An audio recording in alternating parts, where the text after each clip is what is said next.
ગુજરાત સરકારના વિજ્ઞાન અને ટેકનોલોજી વિભાગ હેઠળ કાર્યરત ગુજકોસ્ટ દ્વારા સ્થાપિત રિજિયોનલ સાયન્સ સેન્ટર પાટણ અને સરસ્વતી તાલુકા સેવા સદન દ્વારા આજે તારીખ 13 જૂનના રોજ નિર્મળ ગુજરાત અને સ્વચ્છ ભારત અભિયાન અંતર્ગત સ્વચ્છતા હી સેવા અને સ્વચ્છ ભારત મિશન અર્બન કાર્યક્રમ હેઠળ સ્વચ્છતા અભિયાનનું આયોજન કરવામાં આવ્યું હતું।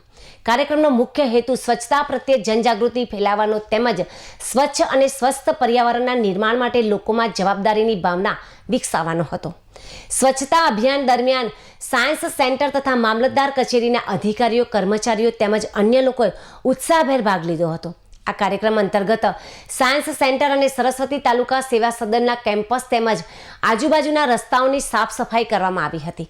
આ અભિયાનમાં સરસ્વતી તાલુકાના મામલતદાર શ્રી સતીશ બોડાણા દ્વારા ઉપસ્થિત તમામને સ્વચ્છતા જાળવવા, જાહેર સ્થળોને સ્વચ્છ રાખવા તથા સ્વચ્છ ભારતના સંકલ્પને સાકાર બનાવવા માટે પ્રેરિત કર્યા હતા।